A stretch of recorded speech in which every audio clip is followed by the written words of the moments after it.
ఇప్పుడు doctor care homeopathy Andhra Pradesh Telangana అన్ని బ్రాంచ్ల్లో free consultation మరియు 25% అన్ని మందులపైన గొప్ప డిస్కౌంట్. అపాయింట్మెంట్ కోసం వెంటనే కాల్ చేయండి 7337550280 7675007000. Welcome to cube TV. నేను రెప్కా. ఈరోజు ఇంకొక మంచి చిట్కాతో అయితే మీ అందరి ముందుకు వచ్చేసాను.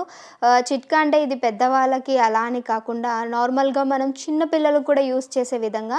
సో మనకి బేసికలీ చిన్నపిల్లల కంటే ఊరికనే జలుబు, దగ్గు, జ్వరం అనేవి వస్తూ ఉంటాయి. సో అప్పట్లో అయితే ఏం చేసేవారంటే వీటికి కొన్ని కషాయాలు ఉండేవి అనమాట. సో ఇప్పుడైతే అన్ని ఇంగ్లీష్ మందులు వాడటం వల్ల మన కాలేయానికి కూడా బాగా దెబ్బతినే అవకాశాలు ఉన్నాయి. సో అప్పట్లో ఏం చేసేవారు ఏంటి అనేది మా మమ్మీ చేస్తూ ఉంటారన్నమాట. సో ఆ ఒక చిట్కానైతే మీ అందరితో పంచుకుంటా. సో ఇప్పుడైతే దానికి ఏం కావాలి, ఎలా చేయాలి అనేది చూద్దాం. ఇప్పుడు మనకు దీనికి కావాల్సింది ధనియా పౌడర్ అండ్ పసుపు. సో వీటితోటి కషాయం ఎలా చేయాలి, సో అది ఎలాంటి యూజెస్ ఉంటాయి అనేది దాన్ని ప్రిపేర్ చేస్తూ మాట్లాడుకుందాం. అండ్ ఇప్పుడు గ్లాస్ అయితే మనం గ్లాస్, లేదా బౌల్ అయితే బౌల్. సో దీంతో ఒక కప్పు తీసుకుంటున్నాను నేను వాటరు. దీన్ని హాఫ్ కప్ అయ్యేంత వరకు బాయిల్ చేయాలన్నమాట. సో ఈ వాటర్ని హాఫ్ కప్ అయ్యే వరకు బాయిల్ చేయాలి. అంటే అందులోనే మనం తీసుకున్న ధనియా పౌడర్ ఏదైతే ఉందో సో దీన్ని ఇందులోపల వేసుకుంటున్నా. ఒక 2 స్పూన్స్. కొంచెం పసుపు.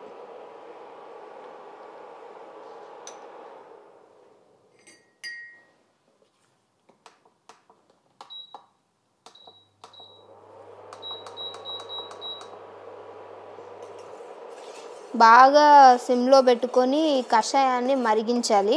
ఇది మరిగిన తర్వాతకి అంటే చెప్పే కదా, మనం 1 కప్ తీసుకుంటే హాఫ్ కప్ వరకు బాయిల్డ్ అయిపోవాలన్నమాట, మరిగిపోవాలి బాగా. అప్పుడే ఈ కషాయం రెడీ అవుతుంది. సో ఇది బాయిల్డ్ అయ్యే వరకు వెయిట్ చేద్దాం.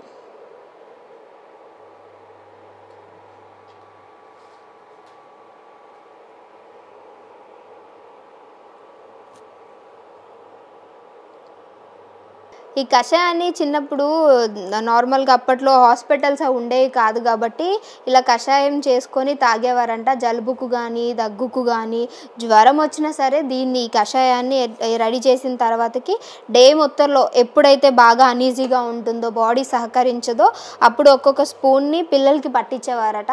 మా ఇంట్లో చిన్నపిల్లలు బాగా ఉంటారు కాబట్టి మా అమ్మ ఎక్కువ ఇది చేసి పిల్లలకి ఇస్తూ ఉంటుంది. మా అక్క వాళ్ళ పిల్లలు, చెల్లి పిల్లలు ఉంటారు అనమాట. సో వాళ్ళకి ఎప్పుడు జలుబు ఇలాంటివి వచ్చినా సరే ఇవే ఇస్తూ ఉంటుంది అనమాట అమ్మ. అండ్ మేము కూడా తాగుతూ ఉంటాం అప్పుడప్పుడు. కాకపోతే కొంచెం చేదుగా ఉంటుంది, కానీ చేదుగా ఉండేది మనకి నచ్చనిది, నోటికి టేస్ట్ లేనిదే మనకి ఆరోగ్యంగా ఉంటుంది కాబట్టి అలాంటివే ట్రై చేయాలి. సో ఇంగ్లీష్ మందులు ఇవన్నీ వాడకూడదని కాదు, లిమిట్గా మితంగా ఏదైనా తీసుకుంటే మంచిది. లేకపోతే మన హార్ట్ని ఖరాబ్ చేస్తూ ఉంటుంది కాబట్టి వాటిని ఎక్కువ యూజ్ చేయొద్దు అని చెప్పేసి ఆరోగ్య నిపుణులు కూడా చెప్తున్నారు. సో అలాంటివి తీసుకొనే మీ ముందుకు తీసుకొస్తున్నాము. మా ఓన్గా ఏవి కూడా మీ అందరి ముందుకి తీసుకొని రాము. ప్లీజ్ దాన్ని నోటీస్ చేయండి. 15 నిమిషాల తర్వాత ఇది మొత్తము మరిగిపోయిందనమాట. దీన్ని మనము గ్లాస్లోకి తీసేసుకుందాం. ఇంకా ఆఫ్టర్ 15 మినిట్స్ 15 నిమిషాల తర్వాత నీరు అనేది ఇట్లా బాగా కషాయం అనేది మరిగిపోయింది. అండ్ నేనంటే నాకు చిన్న స్పూన్ కాబట్టి, సో ఇది కాదు ఇందాక తీసుకున్నాను కదా అది చిన్న స్పూన్ కాబట్టి నేను 2 స్పూన్స్ వేసుకున్నాను.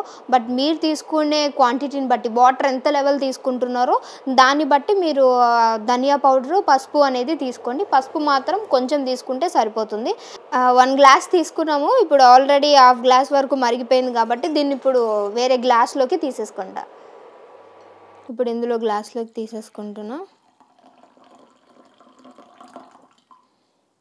ఇలా కషాయం అనేది ఇలా రావాలి ఈ కలర్లో. కషాయం అయితే రెడీ అయిపోయింది. అండ్ జలుబు, దగ్గు ఇలాంటివి ఏవి ఉన్నా సరే, జ్వరం ఏవి ఉన్నా సరే చిన్నపిల్లలకి పట్టిస్తే చాలా మంచిది. బట్ ఇప్పుడు నాకైతే ఎలాంటి జలుబు, దగ్గు లేదు కాబట్టి నేను తాగట్లేదు. ఏవైనా సరే అమ్మో ఏంటి ఇట్లా ముదురుదానిలాగా మాట్లాడేస్తున్నాను అని అంటే అనుభవానికి ఏజ్కి ఏం సంబంధం లేదు. మనకి తెలిసినవి చెప్పొచ్చు, ఎందుకంటే మా ఇంట్లో అవుతూ ఉంటాయి కాబట్టి. అండ్ ఈరోజు ఈ చిట్కా మీ అందరికీ నచ్చిందని అనుకుంటున్నాను. ఖచ్చితంగా ట్రై చేసి చూడండి. ఒకవేళ మీకు యూజ్ అయితే మాత్రం డెఫినెట్గా కామెంట్ సెక్షన్లో తెలియపరచండి. అండ్ ఇంకొక వీడియోతో మళ్ళీ మీ అందరి ముందుకి వచ్చేంత వరకు సబ్స్క్రైబ్ టు క్యూబ్ హెల్త్.